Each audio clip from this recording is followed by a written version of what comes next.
Test करवाया था तो पॉजिटिव निकले थे आंटी जी। फिर हम आंटी को मतलब हम लोग ही खाना देते थे, तो आंटी जी भी कहते थे कि अंदर ना आओ। हमने एक दिन जैसे रात शाम के टाइम फ़ोन कर दिया था, आंटी जी की हालत बहुत ख़राब हो रही थी। आंटी जी ने हमें बोल दिया था कि भी मेरी मुश्किल है मेरा बचना। ਸਪੈਸ਼ਲੀ ਜੋ ਹੁਣ ਕਾਲਸ ਆਉਣੀ ਸ਼ੁਰੂ ਹੋ ਗਈਆਂ, ਭੈਣ ਜੀ ਅਟੈਂਡ ਕਰ ਰਹੇ ਨੇ ਜ਼ਿਆਦਾ ਫੋਨ, ਸਾਨੂੰ ਹਸਪੀਟਲ ਤੋਂ ਆ ਰਹੀਆਂ। ਹਸਪੀਟਲਸ ਕਹਿ ਰਹੇ ਕਿ ਤੁਸੀਂ ਆਪਣੀ ਆਕਸੀਜਨ ਦਾ ਇੰਤਜ਼ਾਮ ਖੁਦ ਕਰੋ। ਐਡਵਾਈਜ਼ਰ ਸਾਹਿਬ ਨਾਲ ਗੱਲਬਾਤ ਕੀਤੀ, ਸਿੱਧਾ ਉਹਨਾਂ ਨੇ ਨਕਾਰਤਾ ਕਿ ਨਹੀਂ ਐਦਾਂ ਦੀ ਕੋਈ ਗੱਲ। ਕਾਲ ਰਿਕਾਰਡਿੰਗਸ ਪਈਆਂ, ਮੈਂ ਤੁਹਾਨੂੰ ਉਸ ਦਿਨ ਵੀ ਸੁਣਾ, ਮੇਰੇ ਕੋਲ ਤਾਂ ਕਾਲ ਰਿਕਾਰਡਿੰਗਸ ਪਈਆਂ। ਆਫਿਸਿਸ ਦੇ ਵਿੱਚ ਬੈਠ ਕੇ ਜਿਹੜੇ ਸੋ ਕਾਲ ਇੰਟੈਲੈਕਚੁਅਲ ਲੋਕ ਨੇ, ਬੁੱਧੀਜੀਵੀ ਲੋਕ ਨੇ, ਬਿਊਰੋਕਰੈਟਸ ਨੇ, ਪਤਾ ਨਹੀਂ ਇਹਨਾਂ ਨੂੰ ਗਰਾਊਂਡ ਦੇ ਹਾਲਾਤ ਨਹੀਂ ਪਤਾ, ਜੋ ਇਸ ਤਰ੍ਹਾਂ ਦੀ ਇਹ ਪਾਲਿਸੀਜ਼ ਬਣਾ ਹੀ ਨਹੀਂ ਪਾ ਰਹੇ, ਡਰਾਫਟ ਨਹੀਂ ਕਰ ਪਾ ਰਹੇ। ਕਿੰਨੀ ਕੁ ਔਖੀ ਗੱਲ ਹੈ ਭਾਈ ਸਾਹਿਬ। ਜਿੱਥੇ ਕੋਵਿਡ ਕਰਕੇ ਲਗਾਤਾਰ ਲੋਕ ਆਪਣੀ ਜਾਨਾਂ ਜਿਹੜੀਆਂ ਨੇ ਉਹ ਗਵਾ ਰਹੇ ਨੇ, ਆਕਸੀਜਨ ਦੀ ਘਾਟ ਹੋਣ ਕਰਕੇ ਕਾਫੀ ਲੋਕ ਮਰ ਰਹੇ ਨੇ, ਕਈਆਂ ਦਾ ਇਲਾਜ ਰੁਕਿਆ ਹੋਇਆ, ਉੱਥੇ ਹੀ ਜਿੱਥੇ ਸਰਕਾਰ ਜਿਹੜੀ ਹੈ ਫੇਲ ਹੁੰਦੀ ਦਿਖਾਈ ਦਿੰਦੀ ਹੈ ਤੇ ਸਰਦਾਰ ਜਿਹੜੇ ਨੇ ਫਰੰਟ ਫੁੱਟ ਤੇ ਆ ਕੇ ਖੜੇ ਹੁੰਦੇ ਨੇ।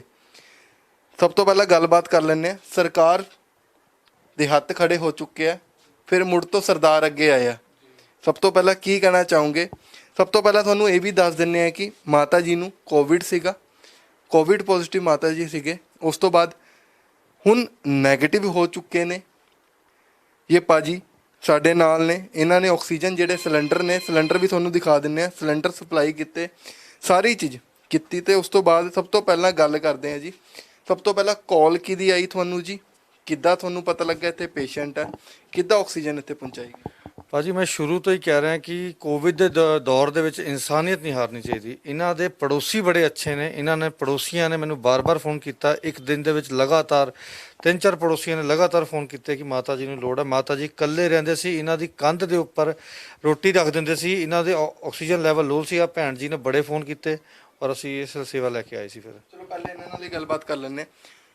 आप पंजाबी में बात करेंगे, हिंदी में करेंगे? हिंदी में करूँगी। आपको कैसे इनके बारे में पता लगा और माता जी की सबसे पहले हालत कैसी थी?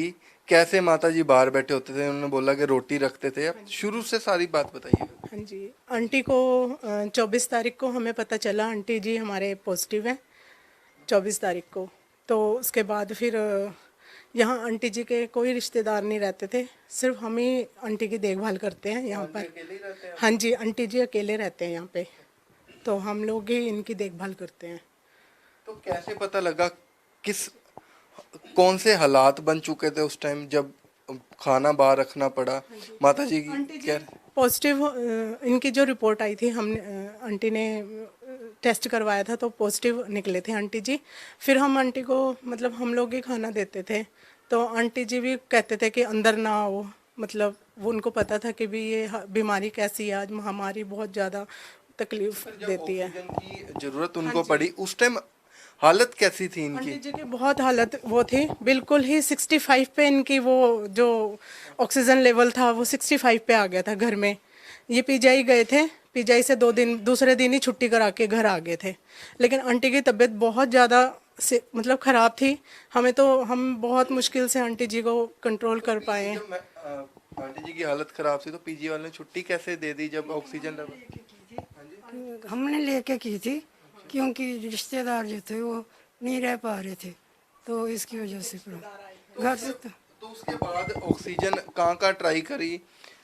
इन्होंने तो आपको ऑक्सीजन दी है, पर उससे पहले कहाँ आपने फ़ोन किए थे? फ़ोन हमने वैसे कहीं किए नहीं थे, लेकिन हम बहुत परेशान थे आंटी जी को देख के, क्योंकि यहाँ पर कोई नहीं था। तो फिर मेरे को किसी ने, मेरी फ्रेंड ने वीडियो भेजी इनकी भाई साहब की, तो हमने बस इन्हीं को फ़ोन किया। इन्होंने फ़ोन करे कितने दिन में, आप कितनी देर में आपके पास? हमने एक दिन जैसे रात शाम के टाइम फ़ोन कर दिया था। आंटी जी की हालत बहुत ख़राब हो रही थी, आंटी जी ने हमें बोल दिया था कि भी मेरी मुश्किल है मेरा बचना।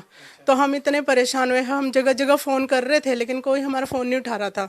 फिर मेरी फ्रेंड थी एक, उन्होंने फिर मुझे ये वीडियो भेजी भाई साहब की कि भी इस पर कॉल करो। तो मैंने बहुत फ़ोन किए, फिर भाई साहब ने उठाया, लेकिन इन्होंने हमारा सारा मतलब हमारी हेल्प करी।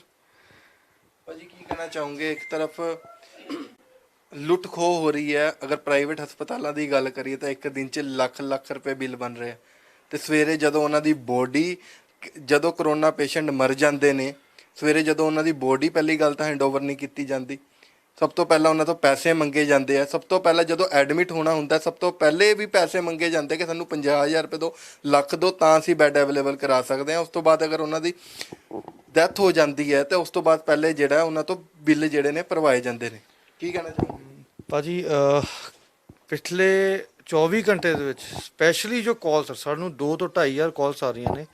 ਸਪੈਸ਼ਲੀ ਜੋ ਹੁਣ ਕਾਲਸ ਆਉਣੀ ਸ਼ੁਰੂ ਹੋ ਗਈਆਂ, ਭੈਣ ਜੀ ਅਟੈਂਡ ਕਰ ਰਹੇ ਨੇ ਜ਼ਿਆਦਾ ਫੋਨ, ਸਾਨੂੰ ਹਸਪੀਟਲ ਤੋਂ ਆ ਰਹੀਆਂ। ਹਸਪੀਟਲਸ ਕਹਿ ਰਹੇ ਆ ਕਿ ਤੁਸੀਂ ਆਪਣੀ ਆਕਸੀਜਨ ਦਾ ਇੰਤਜ਼ਾਮ ਖੁਦ ਕਰ ਲਓ। ਸਾਡੇ ਕੋਲ ਇਹ ਚੰਡੀਗੜ੍ਹ ਦੇ ਜਾਂ ਟਰਾਈ ਸਿਟੀ ਦੀ ਗੱਲ ਕਰ ਰਿਹਾ ਮੈਂ। ਨਹੀਂ, ਅਸੀਂ ਐਡਵਾਈਜ਼ਰ ਸਾਹਿਬ ਨਾਲ ਵੀ ਗੱਲ ਕੀਤੀ ਸੀ, ਉਹਨਾਂ ਨੂੰ ਦੱਸਿਆ ਸੀਗਾ ਕਿ ਸੈਕਟਰ 32 ਦੇ ਵਿੱਚ ਤੁਸੀਂ ਦੱਸਿਆ ਸੀਗਾ ਕਿ ਤੁਸੀਂ ਆਕਸੀਜਨ ਪਹੁੰਚਾਈਏ। ਕਿਸ ਦਿਨ ਪਹੁੰਚਾਈਏ? ਸਭ ਤੋਂ ਪਹਿਲਾਂ ਤਾਂ ਉਹ ਦੱਸ ਦਿਓ। ਭਾਜੀ ਇਸ ਗੱਲ ਨੂੰ ਚੰਡੀਗੜ੍ਹ 'ਚ ਤੂਫਾਨ ਆਇਆ ਜੀ, ਉਸ ਤੋਂ ਇੱਕ ਦਿਨ ਪਹਿਲਾਂ ਦੀ ਗੱਲ ਹੈ ਜੀ, ਉਸ ਤੋਂ ਇੱਕ ਦਿਨ ਪਹਿਲਾਂ ਜੀ। ਅਸੀਂ ਐਡਵਾਈਜ਼ਰ ਸਾਹਿਬ ਨਾਲ ਗੱਲਬਾਤ ਕੀਤੀ, ਸਿੱਧਾ ਉਹਨਾਂ ਨੇ ਨਕਾਰਤਾ ਕਿ ਨਹੀਂ ਐਦਾਂ ਦੀ ਕੋਈ ਗੱਲ। ਕਾਲ ਰਿਕਾਰਡਿੰਗਸ ਪਈਆਂ, ਮੈਂ ਤੁਹਾਨੂੰ ਉਸ ਦਿਨ ਵੀ ਸੁਣਾ, ਮੇਰੇ ਕੋਲ ਤਾਂ ਕਾਲ ਰਿਕਾਰਡਿੰਗਸ ਪਈਆਂ ਭਾਜੀ, ਕੋਈ ਇਸ਼ੂ ਨਹੀਂ ਹੈ ਜੀ। ਤੇ ਕੀ ਕਹਿਣਾ ਚਾਹੋਗੇ? ਇੱਕ ਤਰਫ ਸਰਕਾਰਾਂ ਦੇ ਹੱਥ ਖੜੇ ਹੋ ਚੁੱਕੇ ਆ, ਪ੍ਰਾਈਵੇਟ ਦੀ ਗੱਲ ਕਰੀਏ ਤਾਂ ਕੋਵਿਡ ਸੈਂਟਰ ਇੱਕ ਤਰਫ ਤਾਂ ਕਹਿ ਰਹੇ ਨੇ ਕਿ ਐਨਜੀਓਜ਼ ਨੇ ਉਹ ਮਿਨੀ ਕੋਵਿਡ ਸੈਂਟਰ ਬਣਾਉਣ। ਦੂਜੀ ਤਰਫ ਪਹਿਲੇ ਕਹਿੰਦੇ ਕਿ ਆਕਸੀਜਨ, ਚੰਡੀਗੜ੍ਹ ਪ੍ਰਸ਼ਾਸਨ ਅਸੀਂ ਆਕਸੀਜਨ ਦੇਵਾਂਗੇ, ਉਸ ਤੋਂ ਬਾਅਦ ਮੌਕੇ 'ਤੇ ਹੀ ਹੱਥ ਖੜੇ ਕਰ ਲੈਂਦਾ। ਐਂਬੂਲੈਂਸ ਵਾਲੇ ਨੇ, ਉਹਨਾਂ ਨੂੰ ਵੀ ਆਕਸੀਜਨ ਨਹੀਂ ਮਿਲ ਰਹੀ। ਤਾਂ ਕਾਫੀ ਦਿੱਕਤਾਂ ਆਕਸੀਜਨ ਦੀਆਂ ਆ ਰਹੀਆਂ ਨੇ। ਇਸ ਸਮੇਂ ਇਨਸਾਨੀਅਤ ਜਿਹੜੀ ਹੈ, ਇਨਸਾਨੀਅਤ ਸਾਥ ਦੇ ਰਹੀ ਹੈ। ਸਰਕਾਰਾਂ ਬੇਸ਼ੱਕ ਫੇਲ ਹੋ ਗਈਆਂ ਨੇ, ਕੋਈ ਵੱਡੇ ਲੀਡਰ ਨਹੀਂ ਸਾਹਮਣੇ ਆ ਰਹੇ ਜਿਹੜੇ ਗਰਾਊਂਡ ਜ਼ੀਰੋ ਤੋਂ ਲੋਕਾਂ ਦੀ ਮਦਦ ਕਰਨ, ਪਰ ਤੁਸੀਂ ਕਰ ਰਹੇ ਹੋ, ਇਨਸਾਨੀਅਤ ਦਿਖਾ ਰਹੇ ਹੋ ਆਪਣੀ। ਤੇ ਕੀ ਕਹਿਣਾ ਚਾਹੋਗੇ?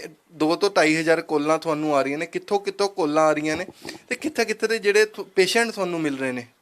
ਕਈ ਤੁਸੀਂ ਦੱਸਿਆ ਕਿ ਬੱਚਿਆਂ ਦੀ ਕੋਲਾਂ ਵੀ ਆ ਰਹੀਆਂ ਸੀਗੀਆਂ, ਤੇ ਜਿਹੜੇ ਬਜ਼ੁਰਗ ਨੇ, ਕਿੱਥੋਂ ਕੋਲਾਂ ਆ ਰਹੀਆਂ ਤੁਹਾਨੂੰ? ਭਾਜੀ ਸਮੇਂ ਦੀ ਵਿਡੰਬਨਾ ਹੈ। ਸਭ ਤੋਂ ਮਾੜੀ ਗੱਲ ਇਹ ਆ ਕਿ ਸਾਡੇ ਕੋਲ ਸਭ ਤੋਂ ਜ਼ਿਆਦਾ ਜਿਹੜੀ ਕਾਲਸ ਆ ਰਹੀਆਂ ਜ਼ੀਰਕਪੁਰ ਔਰ ਖਰੜ ਏਰੀਆ 'ਚੋਂ ਆ ਰਹੀ ਹੈ, ਔਰ ਦੋਨੋਂ ਮੋਹਾਲੀ ਜ਼ਿਲ੍ਹੇ 'ਚ ਪੈ ਰਹੇ हैं।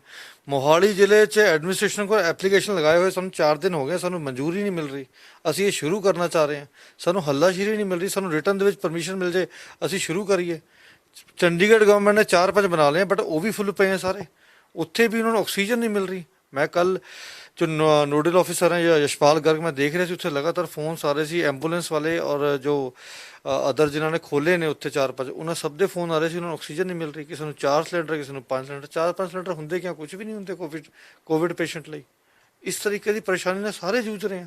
ਸਰਕਾਰਾਂ ਪਤਾ ਨਹੀਂ ਕਿੱਥੇ ਸੁੱਤੀਆਂ ਹੋਈਆਂ। ਬੜੇ ਆਫਿਸਿਸ ਦੇ ਵਿੱਚ ਬੈਠ ਕੇ ਜਿਹੜੇ ਸੋ ਕਾਲ ਇੰਟੈਲੈਕਚੁਅਲ ਲੋਕ ਨੇ, ਬੁੱਧੀਜੀਵੀ ਲੋਕ ਨੇ, ਬਿਊਰੋਕਰੈਟਸ ਨੇ, ਪਤਾ ਨਹੀਂ ਇਹਨਾਂ ਨੂੰ ਗਰਾਊਂਡ ਦੇ ਹਾਲਾਤ ਨਹੀਂ ਪਤਾ, ਜੋ ਇਸ ਤਰ੍ਹਾਂ ਦੀ ਇਹ ਪਾਲਿਸੀਜ਼ ਬਣਾ ਹੀ ਨਹੀਂ ਪਾ ਰਹੇ, ਡਰਾਫਟ ਨਹੀਂ ਕਰ ਪਾ ਰਹੇ। ਕਿੰਨੀ ਕੁ ਔਖੀ ਗੱਲ ਹੈ ਭਾਈ ਸਾਹਿਬ। ਸਾਰੀ ਐਕਸਪਰਟਿਜ਼ ਅਵੇਲੇਬਲ ਹੈ, ਸਾਰੇ ਦਿਮਾਗ ਅਵੇਲੇਬਲ ਹੈ, ਪਤਾ ਨਹੀਂ ਕਿਉਂ ਨਹੀਂ ਬਣਾ ਪਾ ਰਹੇ। ਇੰਨਾ ਲੇਟ ਰਿਸਪੌਂਸ ਕਿਉਂ ਕਰ ਰਹੇ ਹੈ? ਲੇਟ ਭਾਜੀ ਹਾਲੇ ਤੱਕ ਨਹੀਂ ਕਰ ਪਾ ਰਹੇ। ਹਾਲੇ ਤੱਕ ਮੋਹਾਲੀ 'ਚ ਇੱਕ ਵੀ ਸੈਂਟਰ ਨਹੀਂ ਖੁੱਲ ਪਾਇਆ। ਸਰਕਾਰ ਤਾਂ ਵੱਡੇ ਦਾਅਵੇ ਕਰਦੀ ਹੈ। ਅਗਰ ਜ਼ੀਰਕਪੁਰ ਦੀ ਗੱਲ ਕਰ ਲਈਏ ਤਾਂ ਜ਼ੀਰਕਪੁਰ ਦੇ ਵਿੱਚ ਅਗਰ ਗਵਰਨਮੈਂਟ ਹਸਪਤਾਲ ਦੀ ਗੱਲ ਕਰ ਲਈਏ ਤਾਂ ਕੀ ਹਾਲਾਤ ਸਮਝਦੇ ਹੋ ਕਿ ਹਾਲੇ ਤੱਕ ਜ਼ੀਰਕਪੁਰ 'ਚ ਕੋਈ ਗਵਰਨਮੈਂਟ ਹਸਪਤਾਲ ਹੀ ਹੈ ਨਹੀਂ, ਪ੍ਰਾਈਵੇਟ ਨੇ। ਹਾਲੇ ਵੀ ਅਸੀਂ ਦੇਖ ਕੇ ਆਏ ਹਾਂ ਪ੍ਰਾਈਵੇਟ ਹਸਪਤਾਲ ਦੇ ਵਿੱਚ ਲਾਈਨ ਲੱਗੀ ਹੋਈ ਹੈ ਕਿ ਸਾਨੂੰ ਸਾਡੀ ਡੈੱਡ ਬੋਡੀ ਦਿੱਤੀ ਜਾਵੇ। ਇੱਕ ਮਰੇ ਬੰਦੇ ਦੀ ਲਾਸ਼ ਨਹੀਂ ਉਹਨਾਂ ਨੂੰ ਦਿੱਤੀ ਜਾ ਰਹੀ, ਮਰੇ ਬੰਦੇ ਦਾ ਸੰਸਕਾਰ ਨਹੀਂ ਅੱਜ ਦੇ ਟਾਈਮ ਤੁਸੀਂ ਕਰ ਸਕਦੇ ਕਰੋਨਾ ਪ੍ਰੋਟੋਕੋਲ ਨੂੰ ਲੈ ਕੇ। ਤਾਂ ਬੜੀ ਮੰਦਭਾਗੀ ਗੱਲ ਹੈ ਕਿ ਜਿਹੜੇ ਆਕਸੀਜਨ ਦੇ ਕੈਨ ਨੇ, ਆਕਸੀਜਨ ਦੇ ਵਿੱਚ ਹਵਾ ਹੈ, ਹਵਾ ਕਰਕੇ ਹੀ ਲੋਕ ਮਰ ਰਹੇ ਨੇ, ਹਵਾ ਦੀ ਘਾਟ ਕਰਕੇ ਮਰ ਰਹੇ ਨੇ। ਕਦੇ ਅਗਰ ਪਹਿਲੇ ਦੀ ਗੱਲ ਕਰੀਏ ਤਾਂ ਜਿਹੜੇ ਬੁੱਧੀਜੀਵੀ ਸੀਗੇ, ਵੱਡੇ ਵਡੇਰੇ ਸੀਗੇ, ਤਾਂ ਉਹ ਸੇਮ ਹੀ ਗੱਲ ਕਹਿੰਦੇ ਸੀਗੇ ਕਿ ਜਿਹੜੀ ਪ੍ਰਕਿਰਤੀ ਹੈ ਉਹਨੂੰ ਬਚਾਓ, ਨਹੀਂ ਤਾਂ ਸਾਹ ਲੈਣ 'ਚ ਕਾਫੀ ਦਿੱਕਤ ਆ ਸਕਦੀ ਹੈ। ਪਰ ਅੱਜ ਦੇ ਟਾਈਮ ਦੀ ਗੱਲ ਕਰੀਏ, ਕਾਫੀ ਪੋਲਿਊਸ਼ਨ ਹੋ ਚੁੱਕਿਆ, ਵੱਡੀ ਬਿਲਡਿੰਗਾਂ ਬਣ ਚੁੱਕੀਆਂ ਨੇ, ਪਰ ਕਿਤੇ ਨਾ ਕਿਤੇ ਲੋਕ ਹੁਣ ਵੀ ਹਵਾ ਕਰਕੇ ਮਰ ਰਹੇ ਨੇ। ਬੜੀ ਮੰਦਭਾਗੀ ਗੱਲ, ਬਹੁਤ ਮੰਦਭਾਗੀ ਗੱਲ ਆ ਭਾਜੀ। 90s ਔਰ 90s ਤੋਂ ਪਹਿਲਾਂ ਦੀ ਜਨਰੇਸ਼ਨ ਹੈ ਜਿਹੜੀ, ਉਹ ਸਾਰੇ ਜਾਣਦੇ ਆ ਕਿ ਅਸੀਂ ਅੰਬ ਤਾਂ ਔਰ ਅਮਰੂਦ ਇਹੋ ਜਿਹੇ ਜਾਮਣ ਜੂਮਣ ਦੇ ਪੇੜ ਤਾਂ ਨਾਰਮਲ ਲੱਗੇ ਹੁੰਦੇ ਸੀ ਪੇੜਾਂ ਦੇ, ਸੜਕਾਂ ਦੇ ਕਿਨਾਰੇ ਅਸੀਂ ਉਈਓ ਤੁਰਦੇ ਫਿਰਦੇ ਖਾਂਦੇ ਰਹੇ ਸੀ। ਅੱਜ ਕੱਲ੍ਹ ਤਾਂ ਇਹੋ ਜਿਹੇ ਪੇੜ ਕਿਆ ਨਾਰਮਲ ਪੇੜ ਵੀ ਅਵੇਲੇਬਲ ਨਹੀਂ ਹੈਗੇ। ਆਕਸੀਜਨ ਸਾਨੂੰ ਉੱਥੋਂ ਹੀ ਮਿਲਣੀ ਹੈ ਜੀ, ਆਕਸੀਜਨ ਸਿਲੰਡਰ ਜਾਂ ਕੰਸਨਟ੍ਰੇਟਰਸ ਨਾਲ ਨਹੀਂ ਮਿਲਣੀ। ਦੇਖੋ ਇਹ ਤਾਂ ਟੈਂਪਰੇਰੀ ਚੀਜ਼ਾਂ ਨੇ, ਟੈਂਪਰੇਰੀ ਕੈਨ ਨੇ।